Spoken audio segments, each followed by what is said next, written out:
And people forget when you die, and gather your thoughts to surrender. No one will stand for your rights.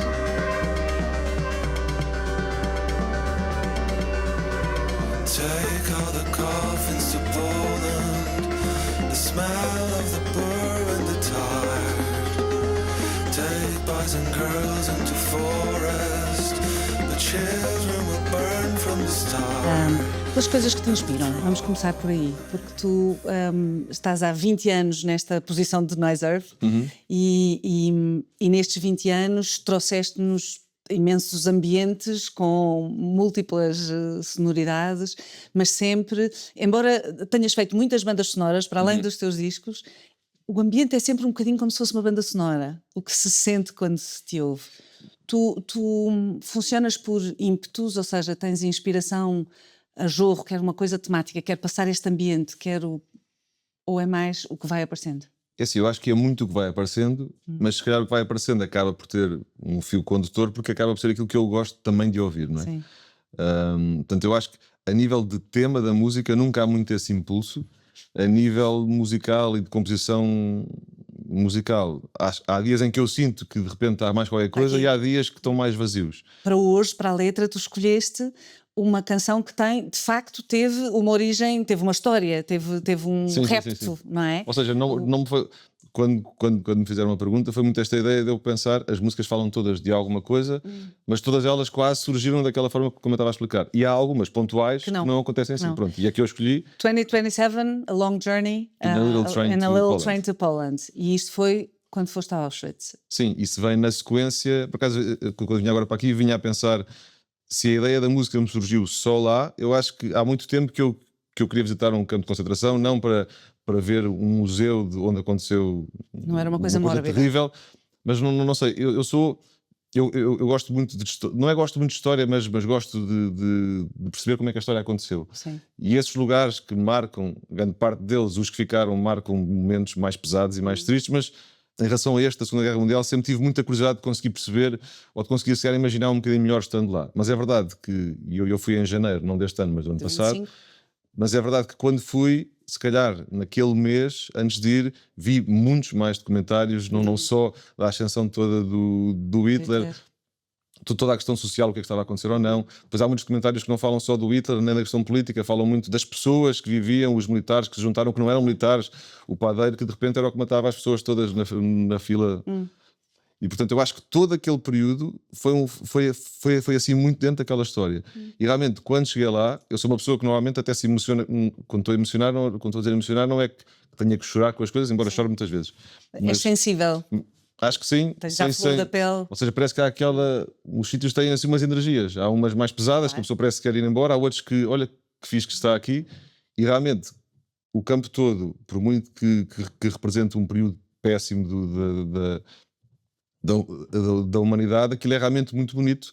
No ponto em que eu cheguei por volta das 6, 7 da tarde, estava já aquele lusco-fusco, estava a nevar e portanto aquelas ruas muito finas, com aqueles candeeiros, com aquelas árvores, aquilo era realmente tudo muito bonito. E de repente estava muito cinematográfico, muito poético, e era estranho aquilo ser aquele lugar.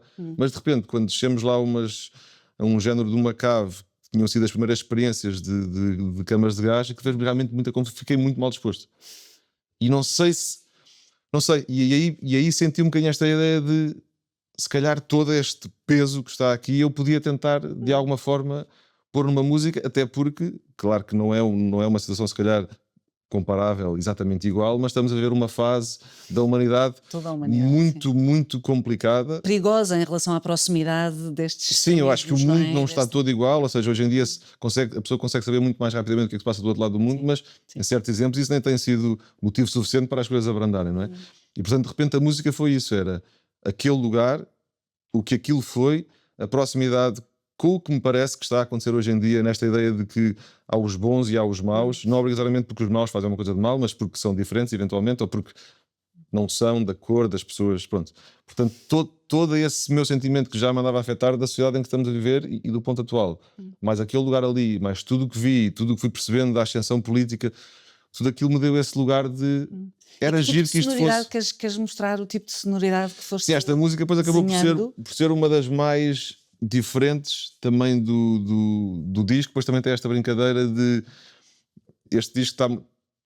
É o disco dos 20 anos de Noise Earth, e cada música tem um género de um código antes do título. Não é bem um código. Quando a gente as consulta online, estão as 9, esta é a 8ª, e estão codificadas. E elas têm um código que tem, lá está, é os tais conceitos que eu acho engraçado. Aquilo tem o 20, porque podem ser os 20 anos, ponto, um outro número. Mas na verdade aquilo é o ano em que eu lancei discos que eu acho que a sonoridade é mais ou menos parecido com aquilo que a música vai ser. Mas esta sendo a 20.27, é o 2027, é uma música que não só está a falar de uma história que eu fui, mas está também a representar uma ideia de futuro. Não só futuro a nível da temática, porque as realidades estão-se a aproximar, mas depois a nível musical era uma música mais eletrónica e mais diferente daquilo que eu tinha feito até hoje, que também poderia ser eventualmente uma ideia de futuro. Gosto mais disso do que... Não, mas eu acho que com todas... Não, eu espero que não seja, mas aquilo era quase como que uma... Claro. É como se a música fosse uma pergunta para se... A música acaba até com uma frase muito acho eu engraçada, que diz que na verdade todos devíamos ter o mesmo sonho de conduzirmos... Até trouxe aqui para não me enganar.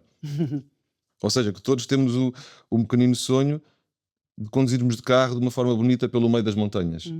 Pode ser a minha imagem de paraíso, se calhar, né? Se a pessoa for à Islândia e estiver durante 5 horas a andar sem fim, é muito bonito. Andar a pé. E portanto a música não acaba em mal. Diz que se nós devíamos ser todos iguais e todos temos um sonho final parecido, que é viver da melhor maneira que consigamos no pouco tempo que cá estamos, porque é que em 2025 ainda não conseguimos fazer. Pronto.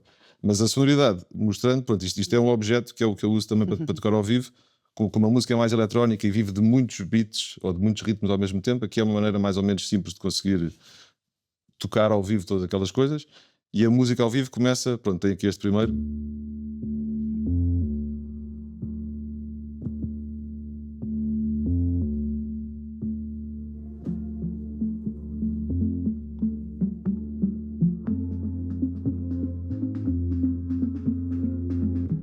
Posso tocar um bocadinho? Sim.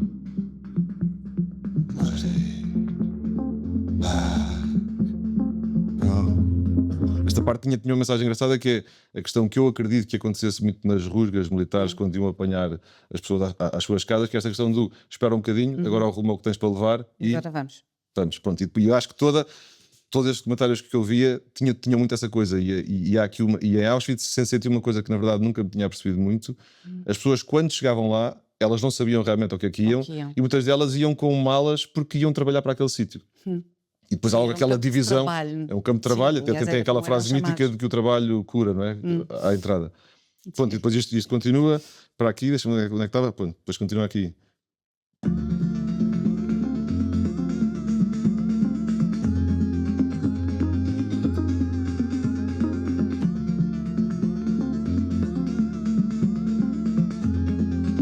Depois você continua.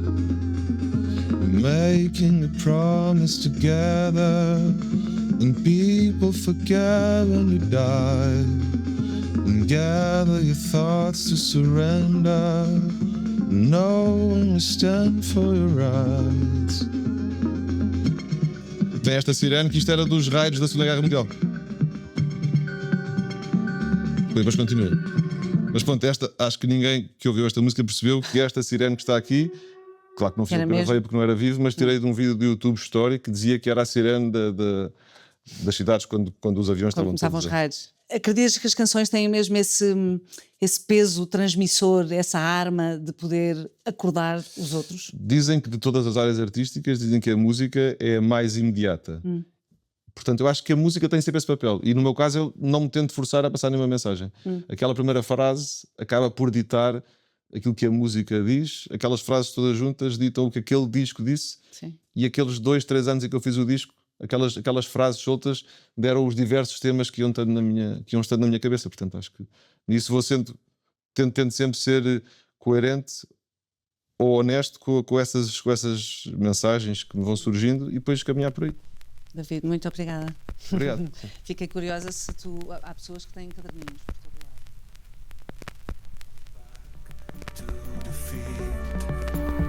We put in a box our dreams and facts and quotes to succeed.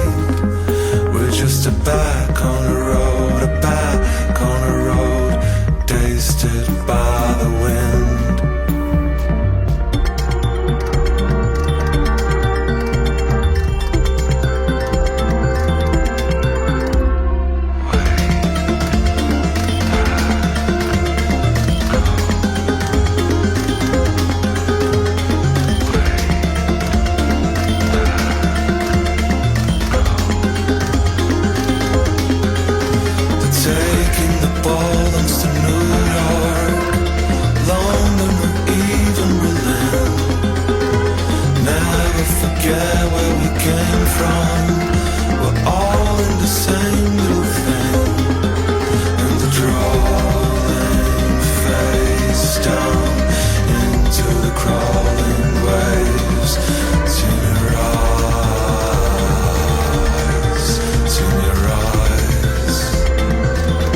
dream to drive slowly among the hills.